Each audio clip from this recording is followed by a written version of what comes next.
اعوذ باللہ من الشیطان الرجیم بسم اللہ الرحمن الرحیم الحمدللہ رب العالمین والصلاة والسلام علی سید الانبیاء والمرسلین وعلی اہل بیتہ الطیبین الطاہرین وصحبہ المنتجبین۔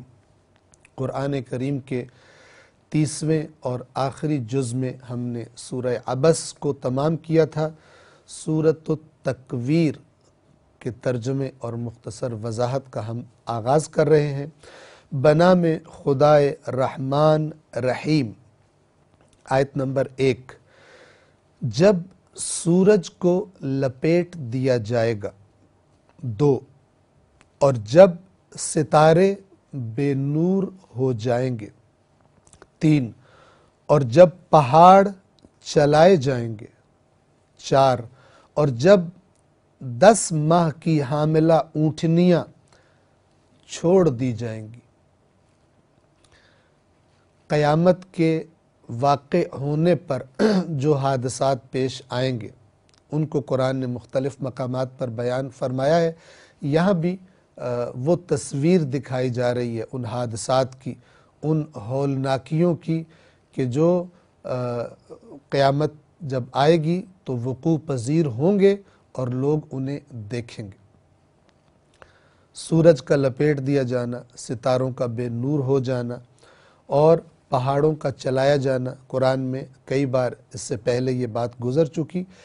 آیت نمبر 4 میں جو کہا گیا ہے یہ وَإِذَا الْعِشَارُ عُطِّلَتْ، عشار ان اونٹنیوں کو کہا جاتا ہے کہ جن کی مدت حمل 10 مہینے ہو چکی ہو اور اب وہ اونٹنی بچہ جننے کے بالکل قریب ہے۔ عربوں کا اونٹوں کے ساتھ بے انتہا لگاؤ ہوتا تھا۔ ظاہر ہے کہ اونٹ ان کی صحرائی زندگی کا بہترین ساتھی تھا ان کا، اور جب کوئی اونٹنی بچہ جننے کے قریب ہوتی تھی تو ایک خاص اس کے ساتھ لگاؤ اور اس کی اہمیت ہوتی تھی عربوں کے دل میں۔ تو قرآن مجید یہاں پر فرما رہا ہے انہی کی ذہنیت کو ذہن میں رکھتے ہوئے کہ جو تمہارے لیے اہم ترین وقت ہوتا ہے ایک اونٹنی کے بارے میں اور تمہیں بڑی وہ پیاری لگتی ہے، جب قیامت آئے گی تو تمہیں وہ بھول جائیں گی۔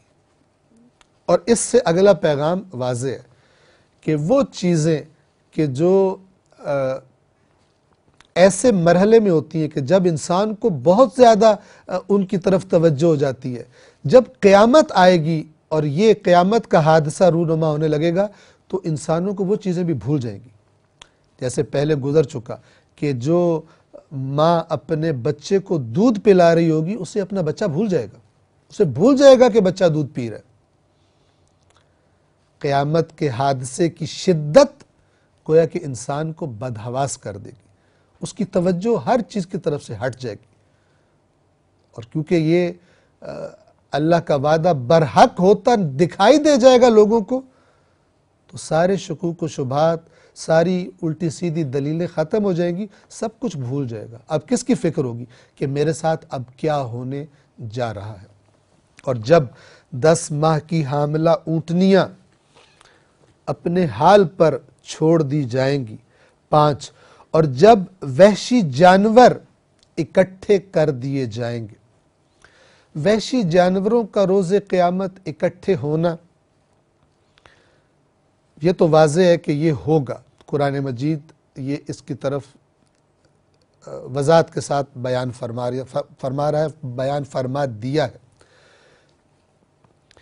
یا تو اس سے یہ مراد لی جا سکتی ہے کہ وہ وحشی جانور کے جو درندے تھے اور چیر پھاڑ کھاتے تھے، قیامت کے دن ان کو چیر پھاڑ بھول جائے گی، یعنی وہ اتنا زبردست حادثہ ہوگا کہ انسان تو انسان، حیوان بھی اپنی درندگی اور اپنا وحشی پن بھول جائیں گے۔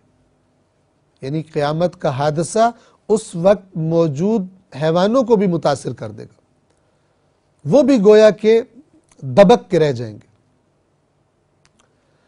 اور دوسرا جو اس سے مراد لی جا سکتی ہے وہ یہ کہ قیامت کے دن جانوروں کو بھی، حیوانوں کو بھی محشور کیا جائے گا تاکہ وہ بھی اپنی اپنی گواہیاں دے سکے کہ مثلا میرا مالک جو انسان تھا اس نے مجھ پر ظلم کیا یا میرے ساتھ اچھا سلوک کیا۔ اور آپ اگر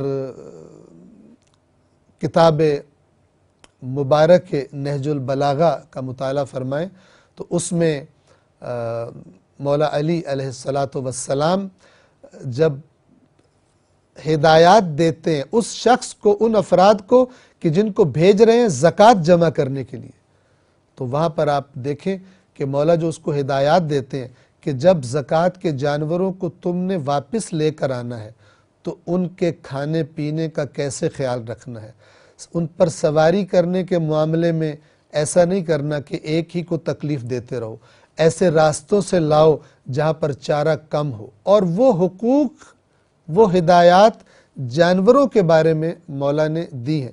تو اندازہ کیا جا سکتا ہے کہ وحشی جانوروں کو کہ جو اللہ کی مخلوق تھے اور انسانوں کے سپرد کیے گئے تھے امانت، باقی ہر چیز بھی امانت تھی، یہ بھی اللہ کی نعمت امانت تھی کہ ان سے پوچھا جائے کہ انسانوں نے تمہارے ساتھ کیا سلوک کیا جن کو ہم نے تمہیں بطور نعمت دیا ہوا تھا۔ 6، اور جب سمندروں کو جوش میں لایا جائے گا، سجرت کا معنی ہے ان میں آگ بھڑکا دی جائے گی۔ گویا کہ سمندر پہلے تو طوفان برپا ہوگا ان میں، یعنی جس کو ہم آج کل سونامی کہتے ہیں، تو سونامیوں سے بھی بڑی کوئی سونامی اٹھے گی، اور پھر پانی جل اٹھے گا، اور اس کا امکان پانی کے جل اٹھنے کا موجود ہے۔ پانی کا ایک مولیکیول جن گیسز سے مل کر بنا ہے، مثلا ہائیڈروجن کے 2 ایٹم اور آکسیجن کا 1 ایٹم، یہ دونوں گیسز ان کا جلنے کے ساتھ بڑا گہرا تعلق ہے۔ جس دن جب سمندروں کو جوش میں لایا جائے گا، اب جوش میں لانے سے مراد طوفانی ہو جانا بھی ہے، اور اگر ہم سجرت کے لفظ کو دیکھیں تو آگ کا بھڑک اٹھنا بھی اس کے معنی میں شامل ہے۔ 7، اور جب جانیں، نفوس نفس کی جمع ہے، روح کو بھی کہا جا سکتا ہے، بدن کو بھی کہا جا سکتا ہے، مختلف استعمالات ہیں اس کے۔ جب نفوس یعنی جانیں جوڑا جوڑا بنا دی جائیں گی، اب اس کا بھی چند طرح سے معنی کیا جا سکتا ہے اور وہ اپنی جگہ برحق ہے۔ کیا مطلب؟ جب روحوں کو دوبارہ بدنوں سے جوڑ دیا جائے گا اور انسان بالکل ٹھیک ٹھاک جیسے اس دنیا میں ہے ویسے ہی میدان حشر میں پیش کر دیے جائیں گے، یا اس سے مراد ہے کہ جو جس مزاج کے لوگ تھے، نیک لوگوں کو نیکوں کے ساتھ گروہ گروہ بنا دیا جائے گا، اور برے لوگوں کو مجرموں کے ساتھ ان کے جو اعمال گناہوں کے اعتبار سے جو آپس میں گویا کہ ایک ہی گروپ تھے، اب ان کو ایک ہی گروپ کی شکل میں، گروپس کی شکل میں کر دیا جائے گا۔ 8، اور جب زندہ درگور لڑکی سے پوچھا جائے گا، 9، کہ وہ کس گناہ میں قتل کر دی گئی تھی۔ توجہ فرمائیے، دین اسلام کے آنے سے پہلے یہ انتہائی بے حسی اور بے رحمی والی ظالمانہ رسم رائج تھی کہ بیٹی اگر پیدا ہو جاتی تھی تو یہ بڑی شرمندگی کا باعث ہوتا تھا، اور پہلے قرآن مجید میں گزر چکا کہ جس کو بیٹی کی خبر دی جاتی تھی کہ تیرے گھر بیٹی پیدا ہوئی ہے، وہ شرمندگی سے اپنا منہ چھپاتا پھرتا تھا، اس کے چہرے کا رنگ سیاہ پڑ جاتا تھا شرم کے مارے کہ میری کتنی بڑی بے عزتی ہو گئی ہے، میرے گھر میں بیٹی پیدا ہو گئی ہے۔ اور وہاں پہ یہ بیان ہوا تھا کہ اب وہ 2 چیزوں کے درمیان وہ ڈگمگا رہا ہوتا تھا کہ یہ ذلت برداشت کر کے بیٹی کو زندہ رہنے دے، یا بیٹی کو زندہ دفنا دے قبر میں اور اس ذلت سے باہر نکل آئے۔ تو بہت سارے جو ظالم لوگ تھے وہ اپنی بیٹیوں کو دفنا دیتے تھے، زندہ دفنا دیتے تھے۔ بہت سارے واقعات ہیں۔ دین اسلام نے آ کر بیٹی کو وہ مقام دیا کہ اللہ کے نبی نے اللہ نے اپنے نبی کی نسل کو چلایا تو بیٹی سے چلایا، حالانکہ خدا چاہتا تو جتنا چاہے اپنے نبی کو بیٹے دے سکتا تھا، دیے واپس لے لیے۔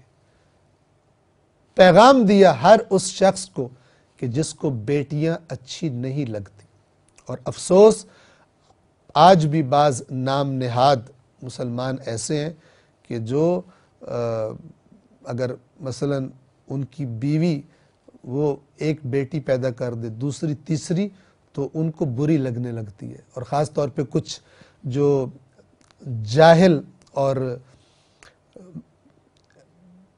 پتہ نہیں کن مذاہب سے متاثر خرافات اور جہالت سے آلودہ افکار رکھنے والی عورتیں، حالانکہ خود بھی بیٹی ہیں، لیکن کہتی ہیں کہ یہ تو ہے ہی منحوس ہماری بہو، یہ صرف بیٹیاں پیدا کرتی ہیں۔ تو اللہ تبارک و تعالی نے اپنے نبی کو بیٹی عطا فرمائی اور بیٹی سے نسل چلائی، اپنے نبی کے لیے، اپنے نبی کی نسل کے لیے اللہ تعالیٰ نے بیٹی کا انتخاب کیا۔ تو ایک تو یہ اس بات کی طرف توجہ رہے۔ اگلی بات، جب زندہ درگور لڑکی سے پوچھا جائے گا کہ اسے کس جرم میں، کس گناہ کی پاداش میں قتل کیا گیا تھا، یعنی وہ بچیاں جو اس زمانے میں زندہ درگور کی گئی تھی، ان سے سوال کیا جائے گا۔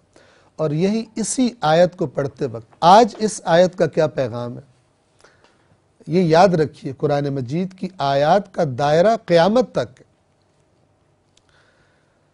دو طریقوں سے قتل کیا جا سکتا ہے اولاد کو، بیٹی ہو یا بیٹا ہو۔ چونکہ ان چیزوں کا سوال ہونا ہے، یہ قطعی بات ہے، ہم اس آیت سے میسج لے رہے ہیں کہ جب ماں باپ بھی پیش ہوں گے اللہ کی بارگاہ میں، اور اولادیں بھی پیش ہوں گی اللہ کی بارگاہ میں، ماں باپ سے اللہ سوال کرے گا کہ یہ بچے جو میں نے تمہیں عطا کیے تھے، بیٹا ہو یا بیٹی ہو، یہ میری طرف سے تمہارے پاس امانت تھی، میں نے قرآن میں تم سے ان کے بارے میں ذکر کیا تھا، یہ تمہاری آزمائش ہے، تم نے اس آزمائش کے ساتھ کیسا رویہ رکھا، تم نے انہیں میرا بنانے کی کوشش کی، اللہ سے جوڑنے کی کوشش کی، یا نہیں تم نے خود بھی دنیا داری کو ترجیح دی اور سب کچھ دنیا کو سمجھا، اور بچوں کو بھی دنیا میں کامیاب بنانے پر ساری توجہ کی، اور جس کا نتیجہ یہ ہے کہ تم بھی بری حالت میں میرے سامنے پیش ہو اور یہ تمہاری اولاد بھی۔ اس دن یہ جواب دینا پڑے گا۔ اب میں جو کہنا چاہ رہا ہوں توجہ کیجئے، یہ قتل کرنا یا درگور کرنا دو طریقوں سے ہوتا ہے۔ ایک یہ کہ آپ بدن کو دفنا دیں، کسی انسان کے بدن کو، جسم کو دفنا دیں اور وہ مر جائے، اور ایک دفعہ جیسے قرآن کہتا ہے نا کہ اے رسول آپ مردوں کو نہیں سنا سکتے، کچھ لوگ جو زندہ ہیں قرآن انہیں بھی مردہ کہتا ہے۔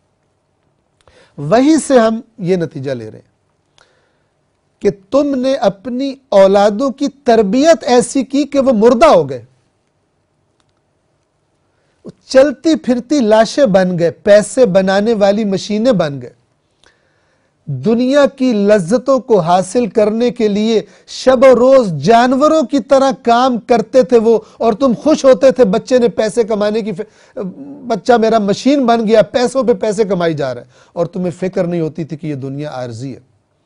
تم نے اس دنیا کی خواہشات کی قبر میں اپنے بیٹے کو، اپنی بیٹی کو دفنا دیا، تم نے ایسے ماحول میں جانے دیا ان کو کہ جہاں پر فقط دنیا میں رہنا سکھایا جاتا تھا، تم نے نہ خود آخرت کو توجہ دی اور نہ تم نے اپنے بچوں کی ایسی تربیت کی کہ وہ آخرت کو ترجیح دیتے اور آخرت ان کے لیے اہم ہوتی۔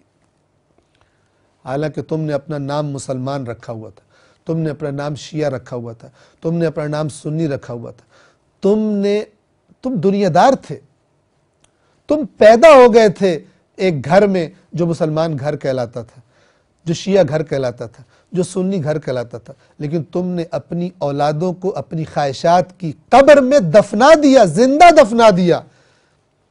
ان کی جو صلاحیات تھی وہ اللہ کی مرضی کے مطابق بھی استعمال ہو سکتی تھی اگر ان کی اچھی تربیت ہوتی. بتاؤ تم نے ہماری اس امانت کو کیوں قتل کیا؟ تم نے کیوں اپنی خواہشات، اپنی دنیا پرستی کی بھیٹ ان کو بھی چڑھا دیا؟ تو یہ آیت فقط مکے کے اپنی بچیوں کو زندہ درگور کر دینے والوں کے لیے نہیں ہے، میرے اور آپ سب کے لیے تا قیامت اس آیت کا پیغام زندہ ہے.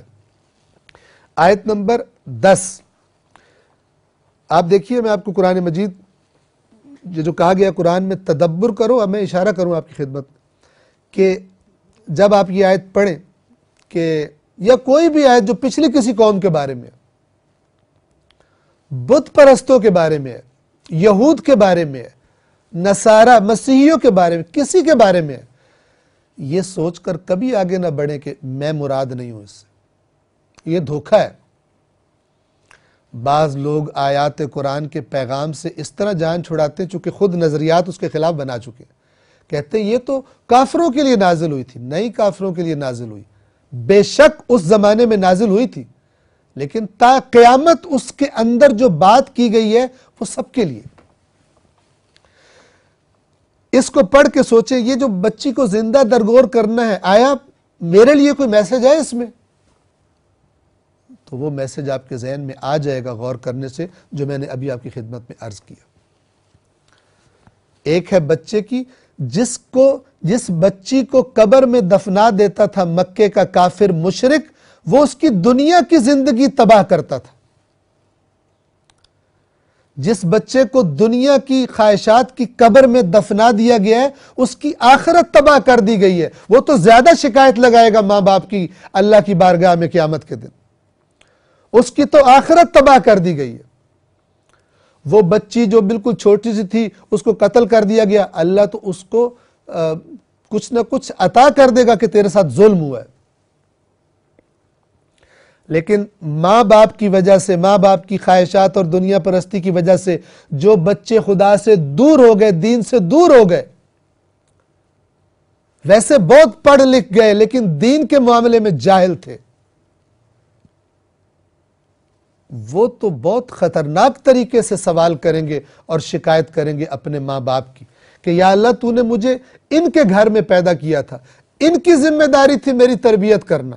دین نے بتایا تربیت کرنی ہوتی ہے. انہوں نے مجھے دنیا دار بنایا، اب ان کو پکڑ. یہ قصوروار ہے. یہ جو قرآن کہتا ہے نا یُنَبَّأُ الْإِنسَانُ، سورۃ القیامت میں یہ آیت گزر گئی، یُنَبَّأُ الْإِنسَانُ يَوْمَئِذٍ بِمَا قَدَّمَ وَأَخَّرَ. اس دن انسان کو بڑی خبر دی جائے گی، بتایا جائے گا کہ تو نے آگے کیا بھیجا تھا، پیچھے کیا چھوڑایا تھا. یہ پیچھے چھوڑے جانے والی چیزوں میں سے ایک اولاد ہے کہ جو قیامت کے دن اللہ کی بارگاہ میں اپنا شکوہ کرے گی. اور جب زندہ درگور لڑکی سے پوچھا جائے گا کہ وہ کس گناہ میں قتل کی گئی تھی. آیت نمبر 10، اور جب صحیفے کھولے جائیں گے، یعنی جب ریکارڈز کھولے جائیں گے. آپ کو پتہ ہے نا، یہاں پر بھی جب کسی پر کیس بنتا ہے، کسی سرکاری عہدیدار پر جس نے سابقہ فراڈ کیے ہو، تو پرانے ریکارڈ کھولے جاتے ہیں. یہ ریکارڈ تو شاید ہیرا پھیری ان میں ہو جاتی ہے اور پیسے دے دلا کر اور اثر رسوخ استعمال کر کے ریکارڈز تبدیل ہو جاتے ہیں، ریکارڈز جلا دیے جاتے ہیں. وہ ریکارڈز نہیں جلائے جا سکتے. وَإِذَا الصُّحُفُ نُشِرَتْ، اور جب سابقہ تمام ریکارڈ کھولے جائیں گے. صحیفے یعنی اعمال نامے. 11، اور جب آسمان کی کھال کھینچ دی جائے گی، یعنی جیسے اگر جانور سے کھال کھینچی جائے تو وہ سرخ ہو جاتا ہے. اس آسمان کی بھی اللہ تعالیٰ فرما رہے ایسی کھال کھینچی جائے گی کہ یہ سرخ نظر آئے گا. اور شاید اس جہنم کی آگ کے رنگ کی وجہ سے کہ جو سامنے نظر آنا شروع ہو جائے گی. آپ پہلے ہم قرآن میں گزر چکے، وہاں پہ اللہ نے فرمایا تھا وَإِن مِّنكُمْ إِلَّا وَارِدُهَا، تم میں سے کوئی ایسا نہیں ہے مگر یہ کہ ایک دفعہ وہاں پہ وارد ہوگا. اس جہنم کے اس چیزوں کو دیکھے گا، پھر ہم جس کو چاہیں گے اس کو بچا لیں گے اور باقی اسی جہنم میں پھینک دیے جائیں گے. اور جب آسمان کی کھال کھینچ لی جائے گی۔ 12 اور جب جہنم بھڑکا دی جائے گی، پہلے بھی بھڑک رہی ہے لیکن جب وہ اللہ کے نافرمانوں کے اس میں ڈلنے کا وقت آئے گا تو اور بھڑکا دی جائے گی۔ 13 اور جب جنت قریب لائی جائے گی۔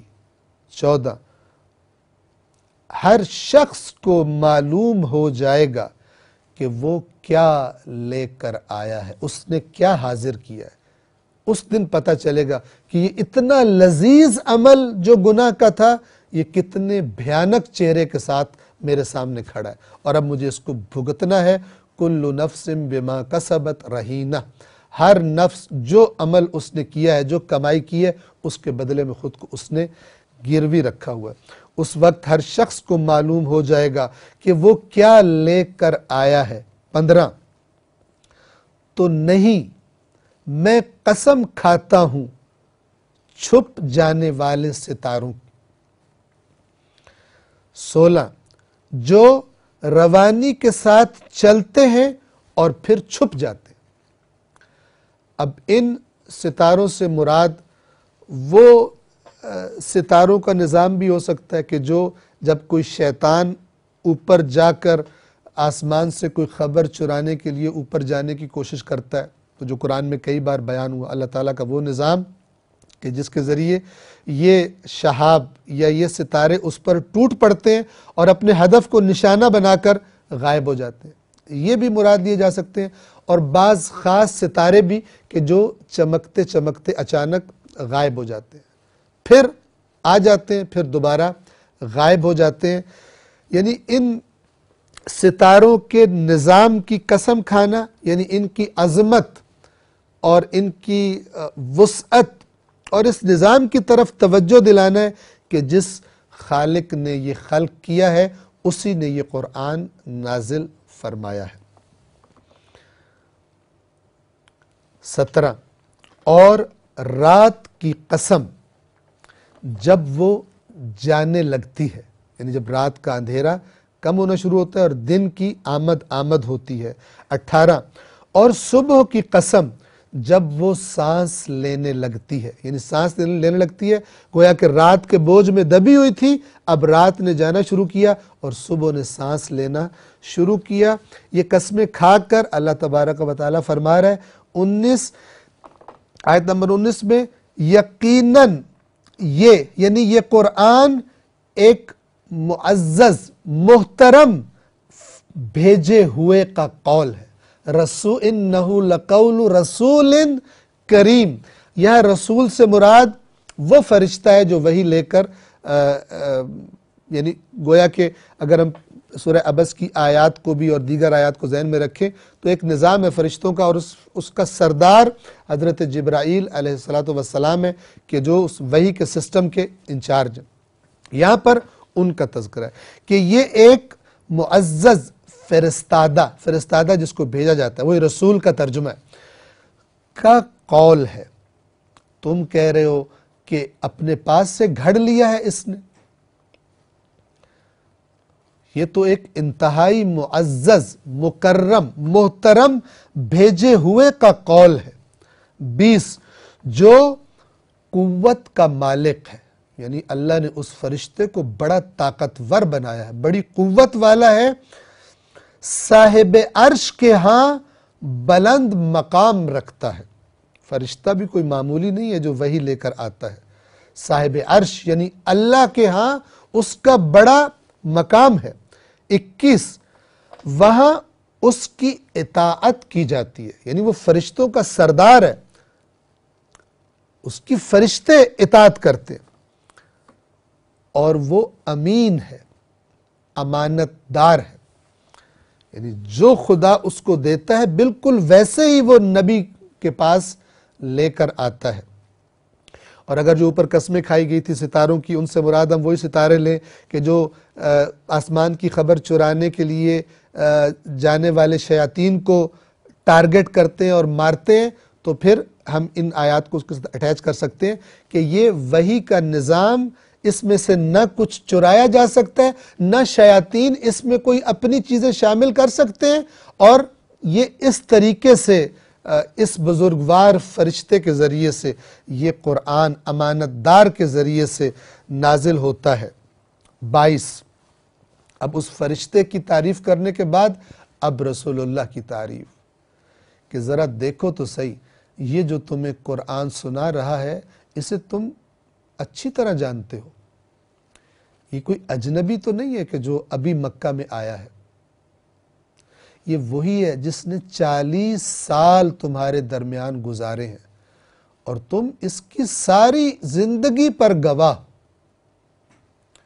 اسے کہتے ہو مجنون جسے آج تک کہتے تھے صادق، جسے آج تک کہتے تھے امین، جس سے اپنے جھگڑوں کے فیصلے کروایا کرتے تھے اور خوش ہو جاتے تھے جب یہ تمہارا فیصلہ کرنے کے لیے آتا تھا۔ کیسے لوگ ہو؟ اسے کہتے ہو مجنون ہے، اسے کہتے ہو یہ معاذ اللہ دیوانہ ہے، اس کی عقل خراب ہو گئی ہے اور یہ دیوانوں والی باتیں کر رہا ہے۔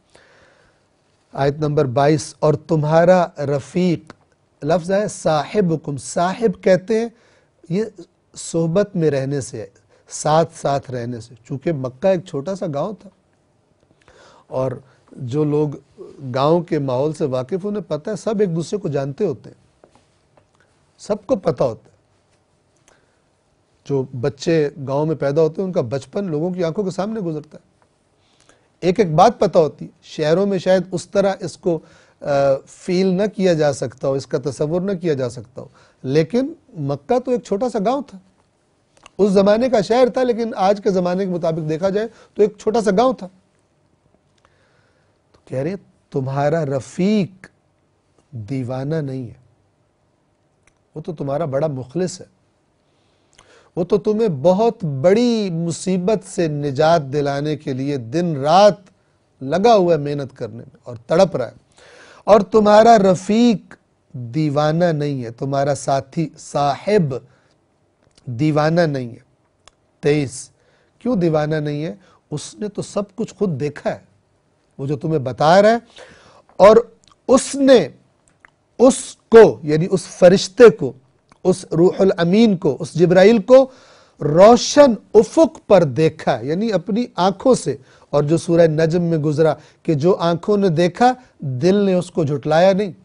بعض دفعہ انسان کے اندر سے آواز آتی ہے کہ آنکھوں کا دھوکہ تو نہیں ہے، نہیں، دل اور نگاہ ہم آہنگ، جو آنکھ نے دیکھا قلب نے اس کی تصدیق کی، اور اس نے اس کو یعنی فرشتے کو روشن افق پر دیکھا ہے۔ 24 اور وہ غیب میں بخیل نہیں ہے، یعنی جو غیب سے خبریں اس رسول کو مل رہی ہیں وہ تمہیں بتانے میں بخل نہیں کرتا، وہ تو تمہیں صاف صاف بتا دیتا ہے۔ عام طور پر ایک مزاج ہوتا ہے نا کہ اگر کسی کو کوئی بڑی اچھی، کوئی بڑی پروفیٹیبل، کوئی بڑی فائدے کی چیز پتہ چلے تو وہ دوسرے سے چھپاتا ہے تاکہ میں فائدہ حاصل کر لوں۔ اللہ تعالیٰ فرما رہا ہے یہ بخیل نہیں ہے، یہ تو تمہاری سورہ توبہ میں آیت آئی تھی حریص علیکم، یہ تو تمہاری نجات پر حریص ہے، اس کا تو گویا بس نہیں چلتا تمہیں کیسے صراط مستقیم پر لے آئے۔ اور وہ غیب میں بخیل نہیں ہے، یعنی جو باتیں اس نے تمہیں پہنچانی ہیں اس میں بخل نہیں کرتا۔ 25 اور یہ کسی مردود شیطان کا قول نہیں ہے، گویا کہ یہ بھی تہمت لگاتے تھے کہ یہ اس کو کسی نعوذ باللہ شیطان نے یہ باتیں سکھائی ہیں۔ اللہ تعالیٰ فرما رہا ہے یہ کسی مردود شیطان کا قول نہیں ہے جو تم اس پر الزامات لگا رہے ہو۔ اور جب یہ سب باتیں ہم نے کر دی، اس قرآن کی عظمت، اس کا آسمانوں سے زمین پر لانے والا، اور جو اب یہ رسول جس کو ہم نے تمہارے درمیان مبعوث کیا جو تمہیں سنا رہا ہے، جب یہ سب ہم نے بیان کر دیے کہ یہ سب عظیم ہے، تو تم کہاں جا رہے ہو؟ فَأَيْنَ تَذْهَبُونَ، تو کدھر منہ لگا ہوا تمہارا؟ جہنم کی طرف؟ اس سے منہ پھیرتے ہو یعنی جنت سے منہ پھیرنے پر تلے ہو اور جہنم کی طرف سرپٹ دوڑے جا رہے ہو، ایسے عمل کر رہے ہو جو سیدھے تمہیں جہنم کے گڑھے میں پھینکیں گے۔ فَأَيْنَ تَذْهَبُونَ، تو تم کہاں جا رہے ہو؟ ایک ہمارے بڑے پیارے دوست تھے اور ہیں، قم میں جب ہم پڑھا کرتے تھے تو بعض اوقات مباحثہ کرنے کے لیے اپنے درسوں کا ان کے گھر جایا کرتے تھے۔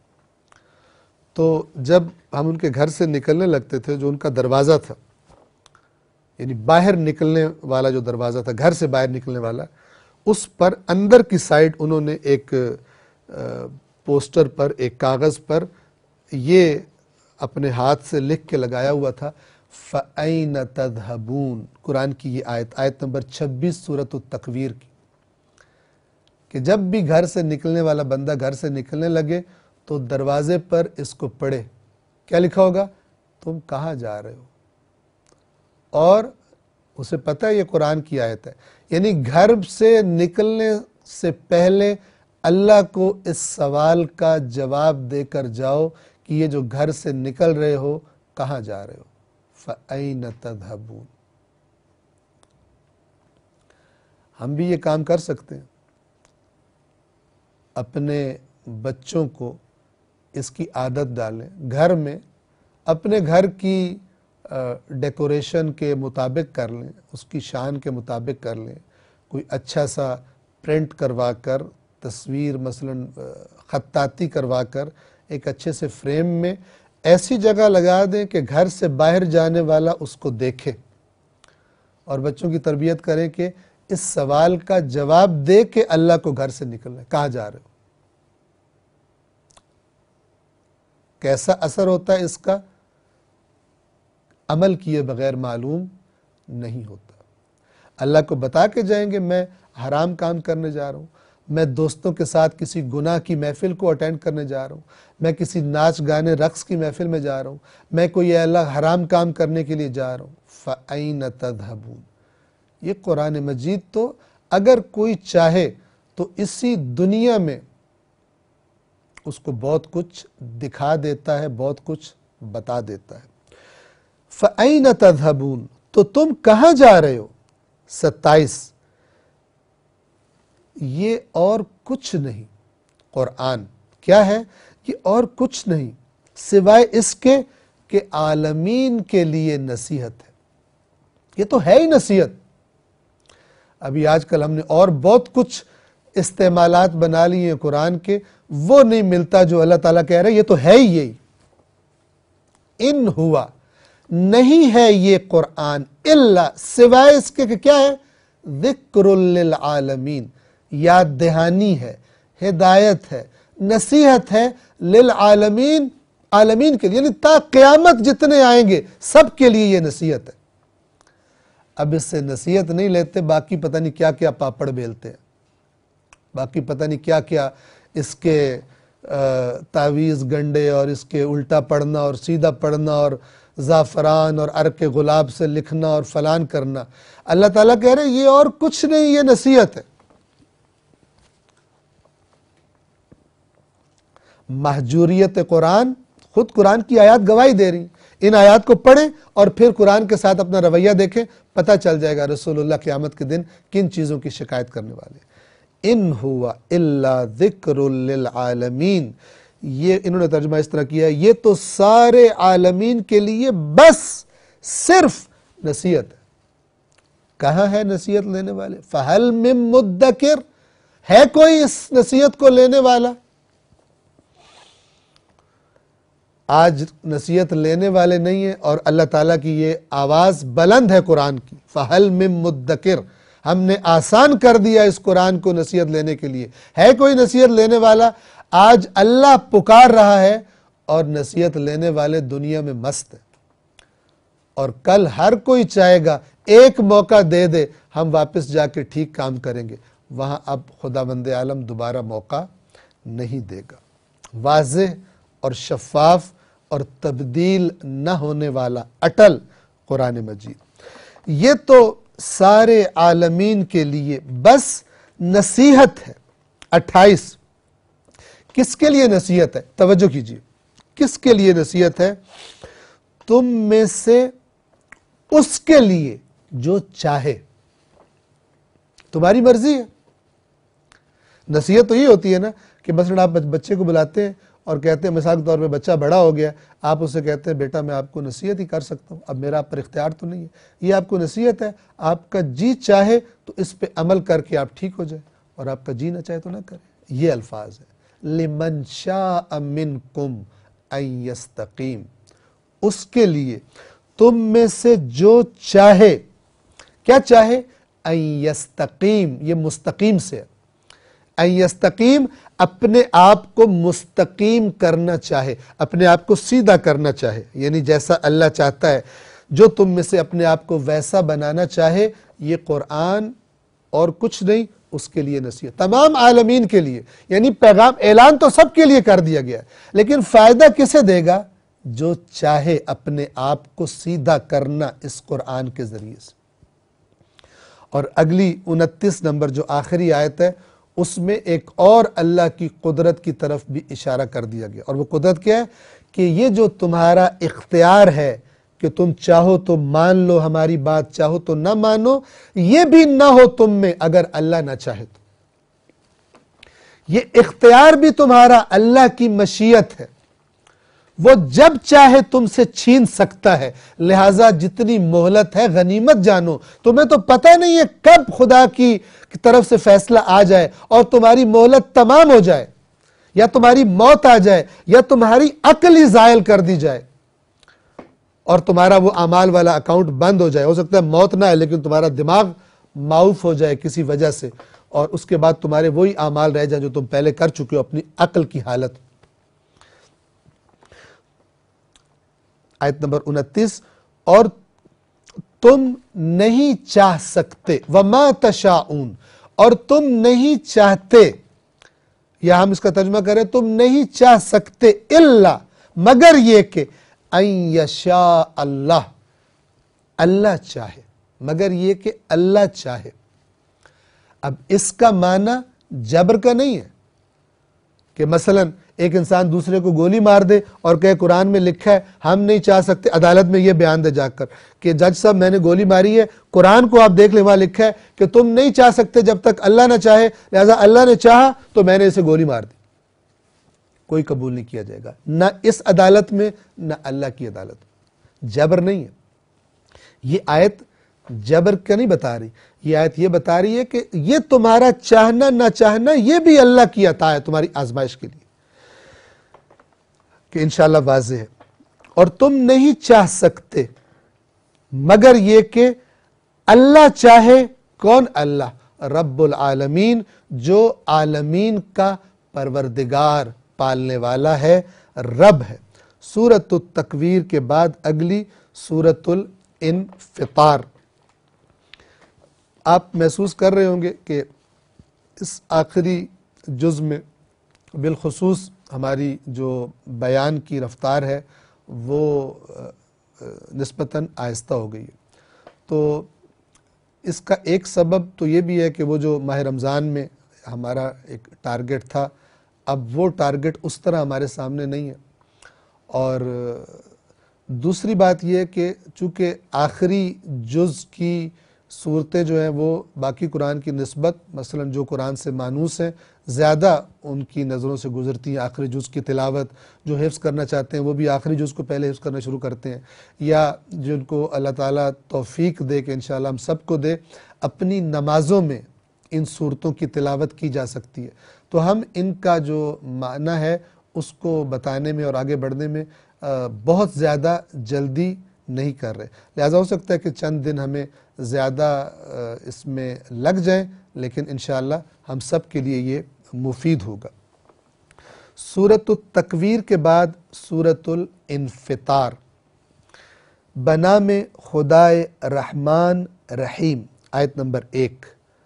جب آسمان شگافتہ ہو جائے گا، یعنی آسمان پھٹ جائے گا۔ 2، اور جب ستارے بکھر جائیں گے۔ یہ آج ستارے جو ہمیں اپنی جگہوں پر نظر آتے ہیں اور یہ بڑے منظم اپنے اپنے مدار میں حرکت کر رہے ہیں، موومنٹ کر رہے ہیں، یہ سارا نظام گویا کہ ٹوٹ کر بکھر جائے گا، درہم برہم ہو کے رہ جائے گا جب قیامت آئے گی۔ تو یہ اس کی طرف اشارہ ہے، آسمان شگافتہ ہو جائے گا، اور جب ستارے بکھر جائیں گے، یعنی یہ جو نظم نظر آتا ہے اس کائنات میں اور ستارے میں آسمان پہ نظر آتے ہیں، یہ سب کچھ بکھر جائے گا۔ 3، اور جب سمندر پھاڑ دیے جائیں گے، فجرت، یہ فجرت فجر یعنی پھٹنا، فجرت جب سمندروں کو پھاڑ دیا جائے گا، یعنی اس شدت سے طغیانی آئے گی کہ انسان کو یوں نظر آئے گا کہ جیسے سمندروں کو کوئی پھاڑ رہا ہے، اور پانی اس طرح بپھر جائے گا۔ 4، اور جب قبریں اکھیڑ دی جائیں گی، کیا مطلب؟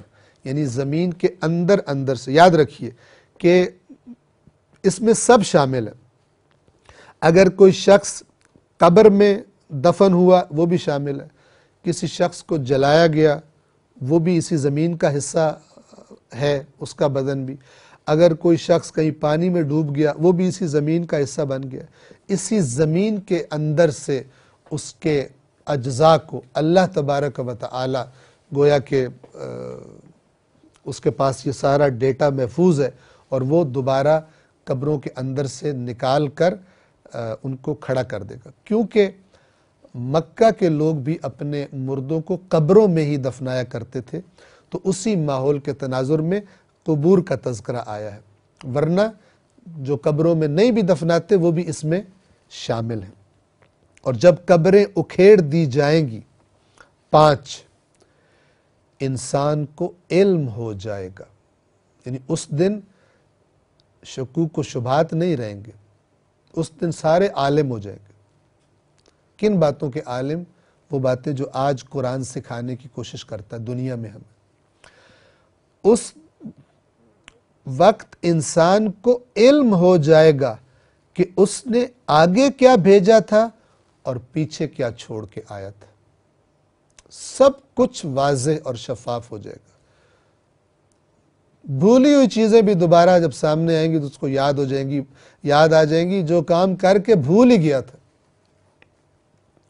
بہت سارے گناہ ایسے ہوتے ہیں اور بہت ساری نیکیاں ایسی ہوتی ہیں جن کو کر کے انسان بھول چکا ہوتا ہے، تو یہاں کہا جا رہا ہے کہ وہ سب کچھ انسان کو دوبارہ یاد آ جائے گا، یعنی اس کے سامنے آ جائے گا، اس کو علم ہو جائے گا۔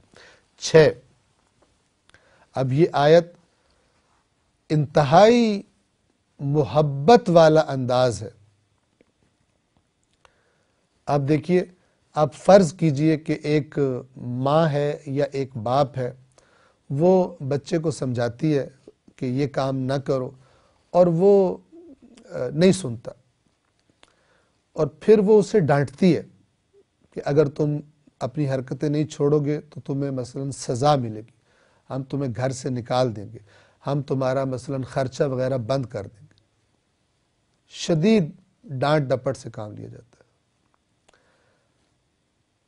فرض کریں اس پر اس کا بھی اثر نہیں ہوتا، تو پھر ایک دفعہ وہ ماں یا باپ اپنے اس بچے کو بڑی محبت سے، بڑی تڑپ سے کیا کہتی ہے کہ میں نے تجھے کتنی مشکلوں سے پالا ہے، تو چھوٹا سا تھا، میں تیرے لیے کتنی زحمت اٹھائی، تو میری آنکھوں کا نور تھا، تو مجھے اتنا پیارا لگتا ہے، میں برداشت نہیں کرتی کہ تو غلط انجام کی طرف جائے، تو میری بات کیوں نہیں سمجھ رہا، میں تیری مخلص ہوں، باپ کہتا ہے میں تیرا مخلص ہوں، میں دن رات تیرے لیے مثلا محنت کرتا ہوں تاکہ تو کھا سکے، تو پی سکے، تجھے اتنا بڑا کیا، تجھے پتہ نہیں ہے تجھے پال پوس کے بڑا کرنے کے لیے کیا کیا تیرے لیے زحمت اٹھائی گئی ہے۔ یہ مثال سمجھانے کے لیے عرض کر رہا ہوں، یہاں پر انداز ایسا ہی ہے، یا ایہا الانسان، اے انسان، یہاں پہ تمام انسانوں کے ساتھ خطاب ہے، اور ان آیات سے یہ پتہ چلتا ہے کہ قرآن کا پیغام تمام انسانیت کے لیے۔ یا ایہا الانسان، اے انسان، ما غرک بربک الکریم، تجھے تیرے کریم رب سے کس چیز نے دھوکے میں ڈال دیا، تو اس کو چھوڑ کر غلط کاموں کی طرف چلا گیا، غلط محفلوں میں چلا گیا۔ پھر عرض کروں مثال کے ذریعے، باپ اپنے بچے کو سمجھا رہا ہے جس کا ایسا امتحان قریب ہے کہ جس امتحان سے اس کی آئندہ زندگی کیسے گزرے گی اس امتحان پہ ڈیپینڈ کرتی ہے۔ اب باپ چاہتا ہے کہ یہ محنت کرے، پڑھے، تو باپ کہتا ہے کہ تجھے جو کھانا چاہیے، تجھے جو پینا چاہیے، تجھے میں دے دوں گا، محنت کر، اپنی لذتیں بھی جو حلال ہے مثلا وہ بھی تو کر، لیکن ٹائم ضائع مت کر، برے دوستوں کے ساتھ مت کھیل کود میں وقت گزار، مت ان کی محفلوں میں، یہ تیرے پڑھنے کا ٹائم ہے، پڑھنے کے ٹائم میں پڑھائی کر، محنت کر، اس ٹائم کو ضائع نہ کر۔ اور تجھے ایسا نہیں کہ لذت لینے کے لیے تیرے پہ ساری لذتیں حرام کر دی گئی ہیں، میں یہ نہیں کہتا، لیکن اپنے آپ کو منظم کر، جن کاموں سے منع کر رہا ہوں وہ نہ کر، کیونکہ تیرا ہی فائدہ ہے۔ یہ امتحان اگر تو پاس کر لے گا ساری زندگی تو مجھے دعائیں دے گا۔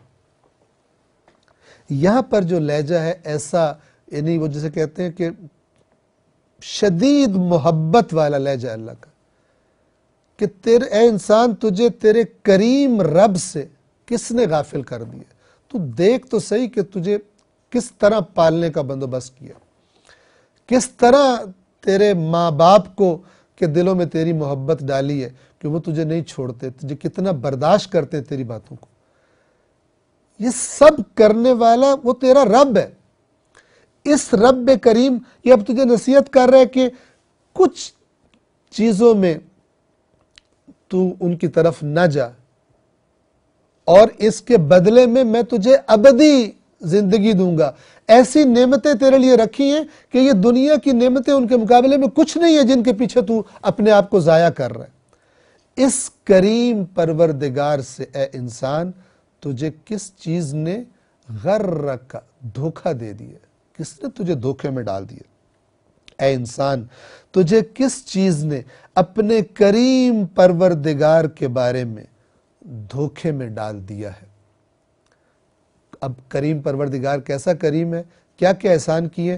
ایک اشارہ، آیت نمبر 7، جس نے تجھے خلق کیا، تو تھا ہی نہیں،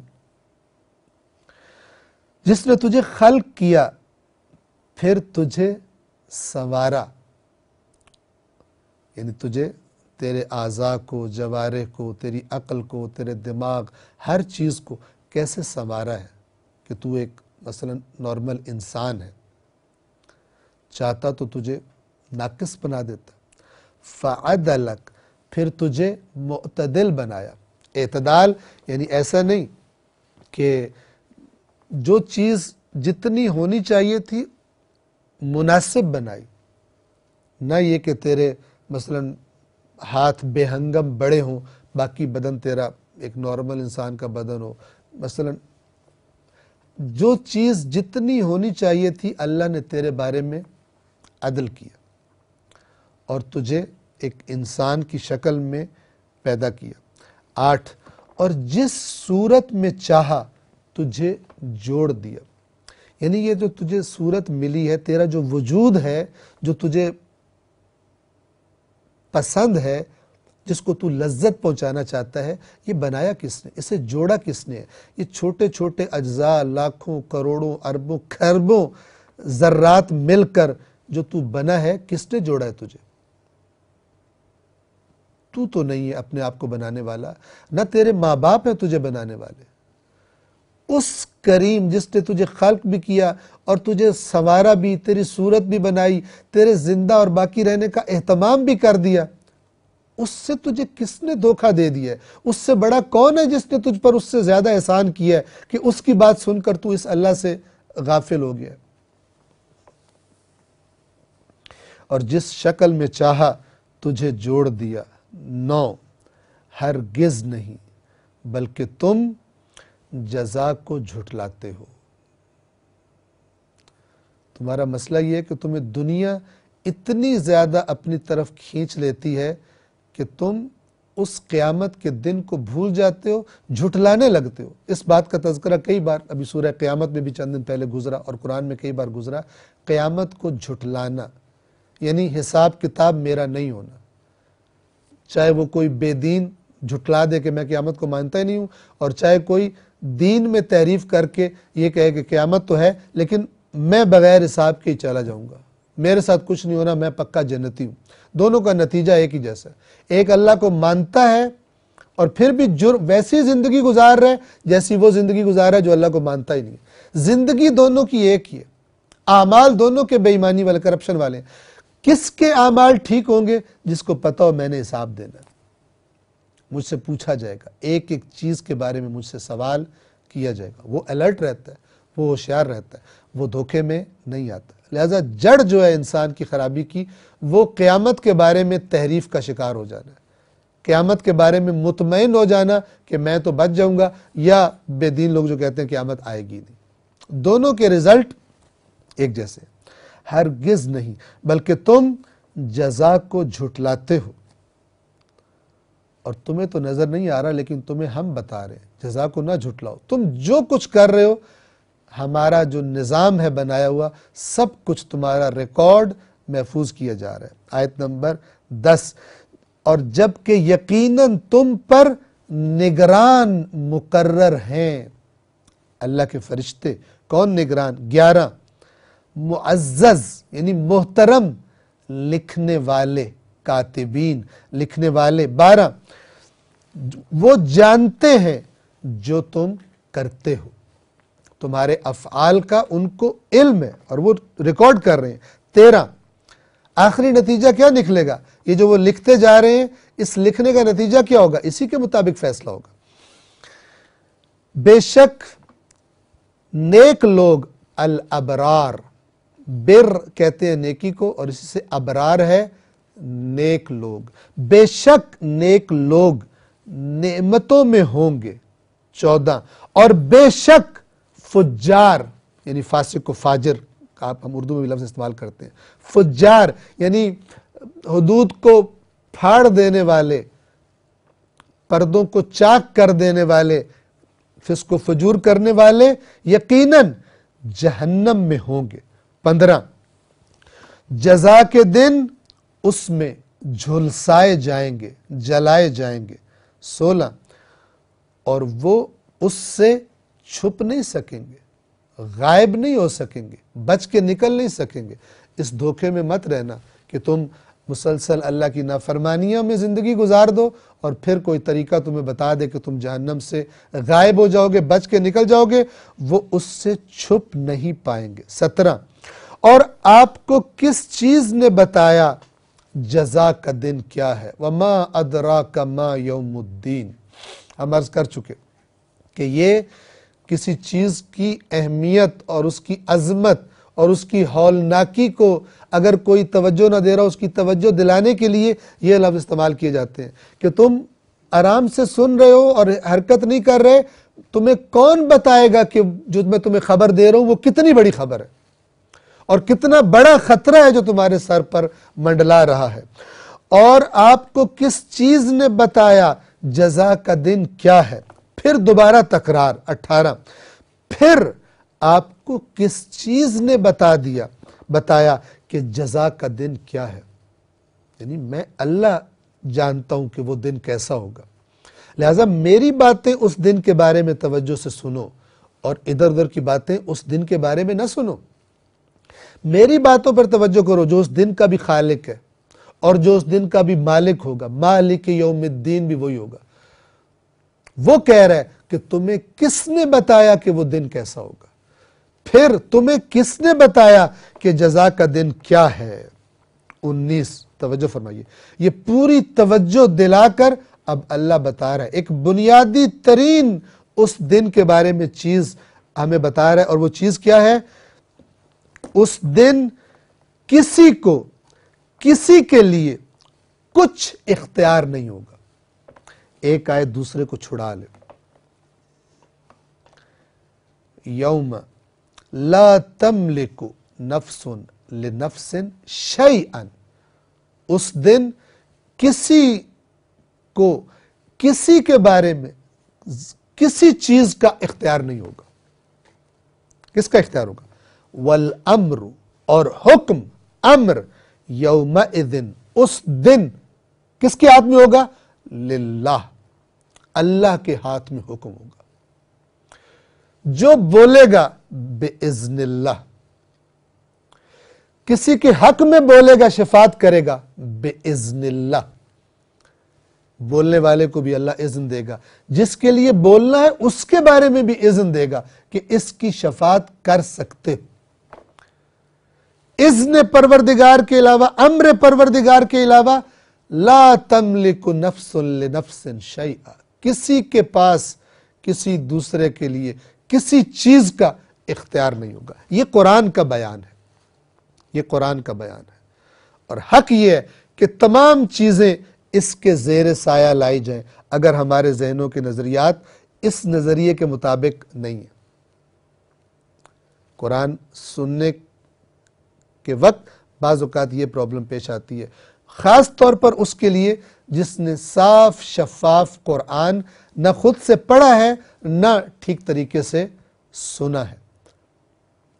انسان کیوں بہتکتا ہے؟ جب اس کو لگتا ہے کہ میں تو کچھ اور جانتا ہوں اور یہ تو کچھ اور ہے۔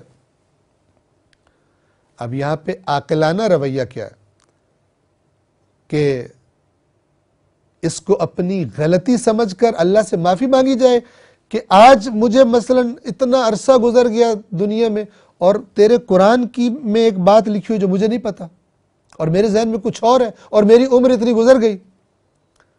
عقل مند اور سعادت مند وہ ہے کہ جو قرآن کی آیات پر اپنے نظریات کی اصلاح کر لے، پیش کرے قرآن کو۔